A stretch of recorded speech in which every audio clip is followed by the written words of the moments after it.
Kung private or personal trip po yan, Ibang private sa personal. Conflation. Right?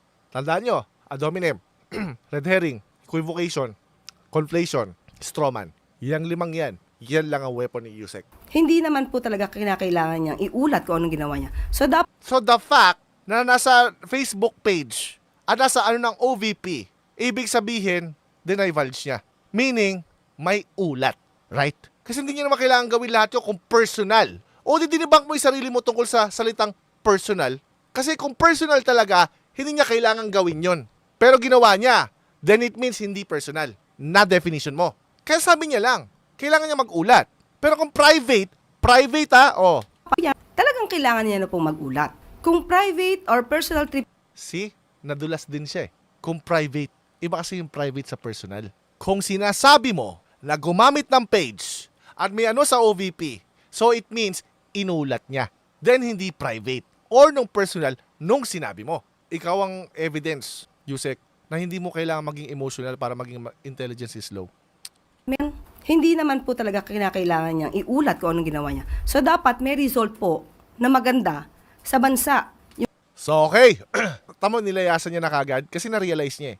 Na-realize niya, hindi naman kailangan iulat. Kaya nga, so inulat, so hindi ibig sabihin private. So ibig sabihin, tama yung definition ni VP na yung personal is hindi gumamit ng pera ng bayan at yung official is gumamit. Pero both nagkatrabaho. Official function. Umalis ka na kagad doon. Bakit? Na-realize mo rin, no? So, ito ang problema natin ngayon. Magandang results. Okay. Kaya, Private or personal trip po yan, hindi naman po talaga kinakailangan niyang iulat kung anong ginawa niya. So, dapat may result po na maganda sa bansa, yung kanyang paglakbay. ang tawag doon, ad hoc rescue. Why? Ano ang naging resulta ng kanyang Sabi niya, kailangan iulat kung ano naging resulta. Resulta lang dito. Tama? Tama ba? Okay. official function sa pagganap sa kanyang official functions sa Australia. Okay. Sabi niya, kailangan niyang iulat. Diba? Kailangan niya iulat kung anong ginawa niya doon. Right? Yun lang yung kailangan niya iulat noon. Right? Okay. Dahil, ang point niya, ang nasa isip niya nito, sabihin niya kung anong ginagawa niya doon. Kung official function niya, dapat sabihin niya at dapat transparent. Well, transparent naman, nasa page nga eh, right? Right? So, transparent. So, hindi niya pa nagigets yun at that moment. Ngayon, yung argumento niya susunod, Kasi po, naging official functions ang sabi niya. naging official yung function na sabi niya. So, ibig sabihin, kailangan niya nga mag-ulat. Tama? Okay. Talagang kailangan niya na pong mag-ulat. Correct. Dito, convinced pa siya. Convinced pa siya na tama yung sinasabi niya. Pero yung sumunod, na-realize niya rin. Kung private or personal trip po yan, Nasabi niya kasi yung private. Nung nasabi niya yung private, nagkaroon siya realization. Kung private. Alam mo, ano yan eh? Freudian slip. hindi naman po talaga kinakailangan niyang iulat kung anong ginawa niya. Tama, di ba? Ito, dalawa lang pagpipilian natin. Kapag official function, pag official function, sa definition nito pag official function, kailangan mo iulat. Pero pag personal, hindi mo kailangan iulat. Tama? Okay. So ngayon, question. Paano natin malalaman kung inulat o hindi? Well, gumamit ng Facebook page, right? Ng OVP, right? So, ibig sabihin, inulat niya. Tama? So kung inulat niya, so hindi na pwedeng pumasok yung sinasabi mong private. Bakit? Kasi inulat niya eh. Ayan, transparent. Ayan, nakalagay. Ayan yung evidence. So, ibig sabihin, official function niya yung ginagawa niya. Na-realize niya yun dito. Nilagpasan niya at nag-ad hoc na siya. Kasi to save yung pag-uulat at yung argumento na na-realize niya, parang private pala, nandyan. Hindi gumamit ng funds. So, kanina yung ulat lang yung kay sino yung kasama, kung sila ba'y nagbayad lahat, may ba pera. Ganun lang yung ulat, diba? Tingnan natin to. So, dapat may result po na maganda. Kanina may result lang. Kung ano yung resulta. I-report mo lang kung ano yung resulta ng una. Tama?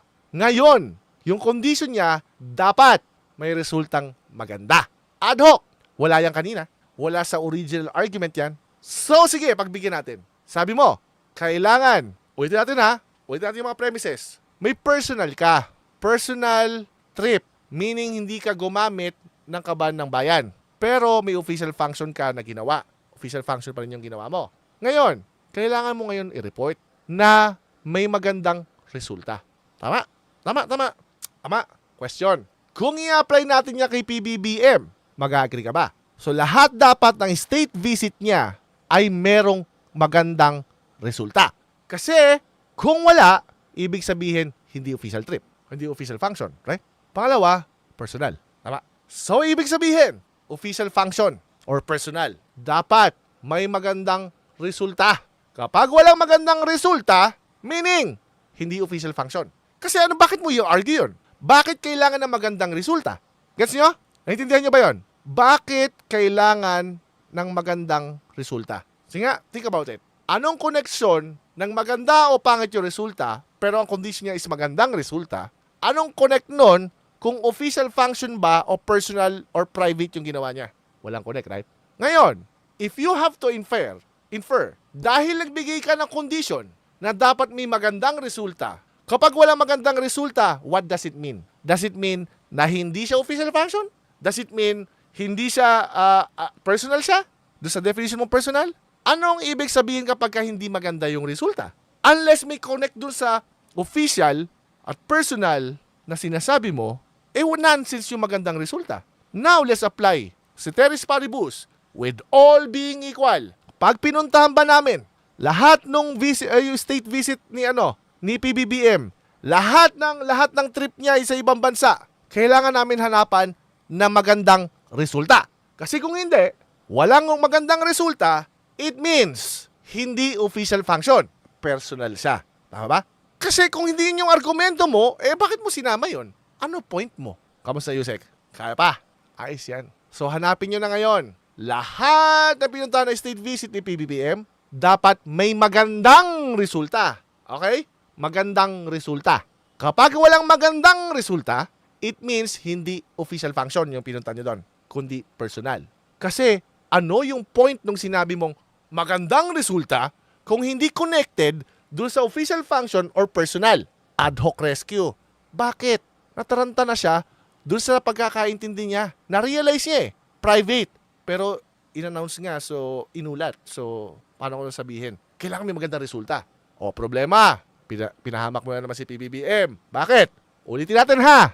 Si VP, hindi gumamit ng pera ng gobyerno. Tama? Walang magandang resulta kunyari. Okay? It means hindi official function. Right? Yun yung point mo. Okay. Walang nasayang na pera ng gobyerno. I-apply natin kay PBBM. Si PBBM, lahat ng trip niyan ay gumagamit ng pera ng gobyerno. So ngayon, kapag walang magandang resulta, anong ibig sabihin nun? Hindi official function kasi hindi maganda yung resulta.